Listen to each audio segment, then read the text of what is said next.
Let's move on to the ALCS. Okay. For those of you who might be sleeping under a rock, the Astros swept the Yankees 4-0. They outscored the Yankees 18-9 in this series, which is, at first I was like, man, that's pretty low scoring, but they only played 4 games. That's about what it was with the NLCS as well. Jeremy Pena is your ALCS MVP, 7 for 17, 2 doubles, and 2 home runs. Yeah. That Big dude time is clutch on the money home runs that were so critical. Just, yeah. I'm like, as a Yankees fan, I'm so upset. But as a baseball fan, I'm so happy for this kid. Right? Exactly. Yeah. So we had that clip that we put on TikTok about Jeremy Pena, and that's gotten quite a bit of attention. And so anytime I click on it to like respond to comments, I just hear us talking about Jeremy Pena over and over again. And I'm like, he's getting to be one of my favorite non-Mariners, but I hate it because he's on a division rival. Yeah. Yeah. That's the thing I do. Same. I'm like, he just has to play for the Astros, which is fine. But yeah, as a Yankees fan, it sucks. Yeah. Oh, I'm sure it does. He's one of those guys you don't want to see coming up. But it was really interesting, though, because Jose Altuve went 3 for 16. He snapped his 0 for 25 postseason start, which was just unreal. And then you've got Yordan Alvarez, who was only 3 for 14. He had a double, 1 RBI, didn't hit any home runs. None. Listen, Jose Altuve breaking out of his slump for the last game is the most important part of this whole storyline. Be honest with you. Because we've been saying it. If Jose Altuve can remember how to hit the baseball, it's over. And that's exactly what happened. Yeah, because he gets on as the leadoff guy, he gets on base, and then the guys behind him, he's got Pena behind him, Alvarez behind him, Bregman hit that 3-run bomb. What was that game? 2? I think it was game 2. Just insane. And I was like, Bregman, of all the this is the thing about Bregman is he's like I don't want to call him a slap hitter to the opposite direction because he's not a slap hitter, but he'll slap it the opposite direction or he'll hit it over the tracks in Houston. Right, and he did. He hit the freaking railroad tracks above the Crawford boxes. And it was one of those, like, just like you said, it's like, wait a minute. Now? You do that now? Timely. It's very timely. But I love to hate Alex Bregman. I'm sorry. I do too. Yeah. So when it comes down to it, baseball player. Like this is one of my things. Is like I don't hate the Astros because of the whole cheating thing. I hate them more as a division rival than I ever did about the cheating thing. But I think it's time for everybody to move on past that because literally Jose Altuve and Alex Bregman are the only 2 guys left over from that team. Yep. That's it. I'm over the cheating thing. I'm right there with you. I hate the Astros because they keep beating the Yankees. That's it. Oh, that's why I hate them is because they keep beating the Mariners and their division rival. Those there are enough to have outweighed the whole cheating thing to begin with. Right. But I think that the thoughts and feelings I have for Bregman and Altuve, I think they do carry over and just add points to the reasons I don't like them because of the cheating thing. I think that's in the bucket of reasons. I don't think it's not everything, but it's in the bucket, Yeah. Yeah, because that's one of the things that comes down to the Alex Bregman is like he can go 0 for an entire series, and it's like you got a runner on second in the tie game in the bottom of the 8th. And it's like, now you decide to get a hit because that's what he does. That's right. Who he is. Is that he's not going to get a hit until he absolutely needs one, and then it's going to be crucial, and you're going to be gone. You're going to be out of the playoffs. His defense is so like straight A student. He's such an honor roll defender. But he's like a procrastinator at the plate. You know what I mean? You're exactly right. It's like he's in detention all the time at the plate. And he's like, fine. But he's an honor roll student at third base. At third base, that dude's making the dean's list. Yeah. Yeah. You're absolutely right. That's the baseball together version of the Gold Glove. Is what that is. He's getting the dean's list. That's amazing. So the Yankees had their big-time offensive struggles, right? And this was the one that shocked me the most, is that Aaron Judge forgot to show up for the playoffs. Bro, I don't even know. Like, it's... Like, is he just, like, flat out worn out from hitting 62 home runs? Maybe. Just gassed? Maybe. It's hard to believe that somebody that large could just disappear, but that's kind of how it feels. It's like he says that his dad told him, he's like, you have what, over 200 plate appearances a year and you can't hit 80? Yeah. Just show up and do your job. Yeah, it blows my mind that guys like he and Stanton are that big and it doesn't go out every single time they hit it. And I understand it's hard to hit a baseball, it's hard to square it up, but they miss balls that go out. Hey, Brad, the roof was open a little bit, though. Well, the roof was open. That's my favorite.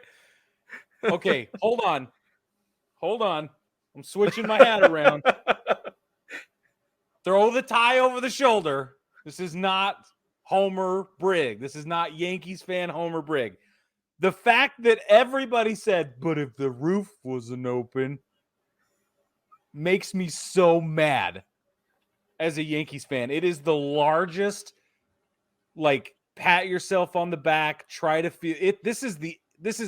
I'm so mad because the fact that they had to rely on such a blatantly ridiculous grievance to make themselves feel any sort of good about how they performed in that game is disgusting. And it shows a systemic rot. The core is rotten in New York right now because that organization thought those were going to be good one-liners, good sound bites at the press interviews, that they're like, well, if the roof hadn't been open, then that Judge home run would have got out. And I'm like, shut up and win baseball games. They even had Sevy saying that. So who's sitting there and telling them, okay, you're going to go talk to the media. Here's the party line. The roof was open. Don't screw it up. Who is in charge of this? Is it House? Okay, I'm going to rant. Is it Hal Steinbrenner? Is that where the problems start? Does he just not want to win as bad as his dad did? I hate to say it, but is that the problem? Is it Aaron Boone? Okay, is Aaron Boone just lost control of the clubhouse and he doesn't know how to motivate his guys? He doesn't know how to make decisions in clutch situations? Has he completely lost the thread of which pitcher to bring in which proper relief situation? Or is it Brian Cashman out there collecting baseball cards and not putting together a cohesive unit and spending over $1 billion in the last handful of years in revenue, or excuse me, in payroll to put this team together that can't even freaking hit the ball in the playoffs? We can blame injuries all we want. We can blame personnel decisions. We can say Matt Carpenter shouldn't have been in because he just came off the injured list and he went over the whole time. You blame whatever you want. I don't care. I'm saying something in New York is rotten. It needs to be gutted and torn down. I don't care who has to go at this point. If Aaron Judge decided to walk away right now because he has an inside track on whatever smells horrible inside the Yankees organization and has been dead for far longer than we're willing to admit, then that is just fine. He should go. Mazel tov. Be excited. I support you. Okay. That was great, Brig. That was fantastic content. Thank you very much for that. But thanks, man. I mean, so you sent me a graphic that somebody had put together. I don't remember where it came from. I wish I did because it's fantastic. About the tenure of the Yankees front office personnel versus the Astros front office personnel. I did not realize that Brian Cashman has been there since the year I was born. Yes.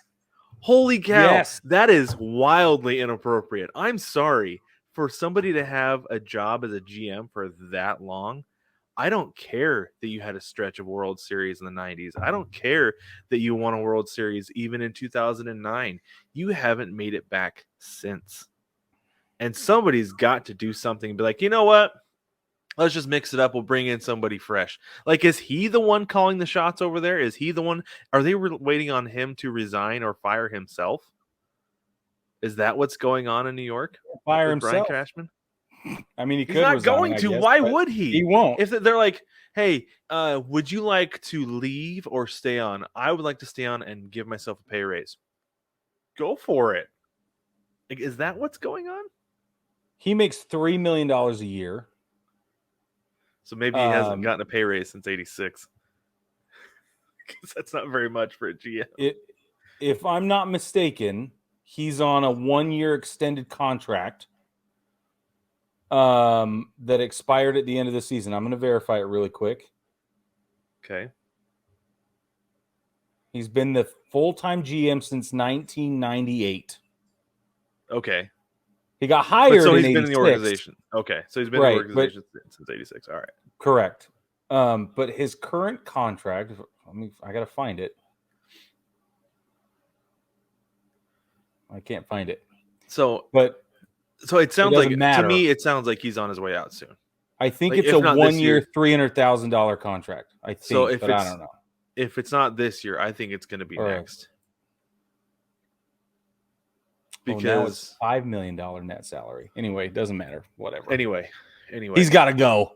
He's got to go, and I think that Hal Steinbrenner is seeing that he's trying to put together a team the old way, right? Because the old way of putting together a Yankees team was, who are the best players in the league that we can pay the most money to? Because we got all the money. Yep. And we don't have to dip into our pockets because it's all coming for TV revenue, merch sales, whatever, ticket sales, because people got our own network. Dollar. Yeah, exactly. Because Hal Steinbrenner is not paying hardly a penny to that lineup or roster that he's got because of all the money they have coming in. So it's not an issue with as far as that goes. But that's not how you win in baseball anymore. We see it in LA. We see it in New York. We see it on the other side of New York. We see it in Queens. That's not how you win in baseball anymore. No. Like, I don't want to say it's analytics and numbers, but it's cohesion, and a team that works together and plays as a unit is what wins. And that's why the Astros win. Because, yes, they have their weaknesses here and there, but everything else makes up for it, and that's why they win. That's why they're 7-0 in the playoffs this year. Yep. That's why they have 4 championships in the last 6 years. Right? Yeah. And they have managers who make key, clutch, engaged decisions, and who manage the clubhouse, and emotionally and intellectually. It's both. You know what I mean? It's it's partnerships with the team captains. It's teams that have established leadership in the clubhouse where everybody knows who the buck stops with. Right? And what you're describing, Brad, what we're talking about is what Joe Torre did for the Yankees organization during his tenure there. And what Derek Jeter did while he was there. Correct. We haven't seen it since. Yeah. Well, I thought it was interesting that Nestor Cortez said, if Aaron Judge comes back next year, we'll make him a captain. You mean he wasn't already a captain? He should be. He's your best player. No, the way that works in the Yankees organization is very different than just he's the captain. It's like being named a captain of the Yankees has a lot to do with a lot of other things. Well, but still, though, like, it was just like, like he's in charge of the clubhouse, yeah. And why is Nestor the one saying that anyway? Nestor has no influence over that decision. He should. He's the ace, Brig. Yeah, well, but this is the other problem the Yankees. Shut up, Brad. This is the other problem that the Yankees had, is they struck out so many times. They had 100. The Astros had to get them out 108 times to win this series, and the Yankees struck out 50 of those. Yeah. You're not doing anything. Those are unproductive at bats. 17 strikeouts in game 1 alone. And 11 of them were just one pitcher. Verlander got 11 of them. What did they strike out 13 or 14 more times in game 2? Yeah, 13 in game 2. Just don't even. And then they struck out 11 times, I think, in game 3. I think you're right. Like, double-digit strikeouts in every game that's not going to win you anything. I'm sorry. And look, the Astros didn't put together a tremendous string of base runners and then cap it off with a bomb. They don't play well-rounded small ball. I think Martin Maldonado is the only guy who can lay down a bunt in the entire organization. And that's because he's batting like $120. Still, he can lay down an effective bunt and advance the runner over. He knows how to do that. He's the only one that knows how to do that. It's disgusting. Because the Yankees, when they're on, and I've made this clear, when this team is on, they're unbelievably good. And we've seen that. I mean, and I'm just talking offensively. Pitching's a different story. When they're on, Well, they're they were on too, a historic pace earlier this year because of it. Right. All I'm saying is nobody beats this Yankees team if they can pull it together, but they didn't. And I don't know where the problem is, because Rizzo is 3 for 12, which is fine because he still gets hit by pitches and works walks. So the dude produces no matter what his batting average is. But then Harrison Bader is 6 for 15. That's almost 500. 2 home runs. With 2 home runs, and he worked 2 walks. Harrison Bader being the lifeblood of the entire offense right now doesn't make any sense. He's a terrific center fielder. That dude's on the Dean's list in center field, by the way. And then unless Aaron Judge is standing in front of him, but I don't see how anybody can make a catch there and Judge standing in front of him. So Judge, I will say this: as far as Judge being captain, he did take the blame for that, and he should, because that's Bader's ball all the way. That's the center fielder's ball. Judge should know that, but I think that he also has the center fielder mentality. He does. Where that's my ball, right? Which is why, let me just say this. If and when Aaron Judge goes somewhere else, they're going to let him play center field. You watch. If it's not going to be 50-50, it'll be full-time. Okay. Unless he goes to Seattle, then he'll be playing right field. He's not going to Seattle. Sorry, Brad. You're right. He's not going to Seattle. No. But no, the Dodgers have already said that if he goes to LA, Mookie Betts is moving to the infield. Which is a great decision. He started out, what is he, shortstop or second baseman? I can't remember. Second baseman. Second base, yeah. Yep. Awesome. Awesome. Yeah. So. It's awesome. He'll definitely be playing center field in San Francisco if that's where he ends up. Exactly. And he'll do it in Queens. Yeah. If he ends up as a Met, he'll do it in Queens. They're going to let him play center field. They're going to pay him whatever he wants. They're going to do it for almost as long as he could ask for, whatever the contract length will be. And because I don't know what happened with his bat this offseason, but somebody outside the Yankees organization is going to help him figure that out. Could be. I am not happy. So I had on the lineup, I was going to ask you what's next for the Yankees, but I think we talked about that. There's got to be some changes because, like you said, there is a rotten fish somewhere in the vents, and they got to sniff it out. They got to find it. Yeah, it's because it's ticking too. It's not just a rotten fish. That thing's going to go off. Yeah. Yep. And you know what? You know what? I don't know. I have this. Okay, hold on. I have this sneaking suspicion, and I'm going to say it right now. And don't quote me because I have absolutely no evidence to back this up. But in 15 or 20 years or less or whatever, I don't know, 10 to 20 years, sometime in the future, calm down, Brig, there's going to be a tell-all book written, and we're going to figure out what's actually going on. I'm telling you. You know what's going to happen is it's going to be after Aaron Boone is no longer managing in baseball, and he's going to want to tell his side of the story with the Yankees. And then Brian Cashman is no longer going to be a GM anywhere, and he's going to want to tell his side of the story because Boone's side of the story is going to be not flattering for Cashman, I bet you. No, it won't be. Then, yeah, I think you're right. Something, and you're right. It will be a compendium. There will be multiple. It'll be an encyclopedia of memoirs that we will reference to get the actual story because nobody will tell the unadulterated truth. And their version of it will come out, and then it will compete with somebody else's. But you know who I'm ready to have go away is John Sterling. I think the organization starts by sending him off. They fire Brian Cashman. They let John Sterling's last day. They get a new everything, man. If the clubhouse needs a puppy, I'll buy him a puppy. You know, whatever they need. We'll just. You know, the Mariners got a dog this year, and that seemed to really help clubhouse morale. The Yankees have a turtle. And I think maybe something else would be a little more appropriate.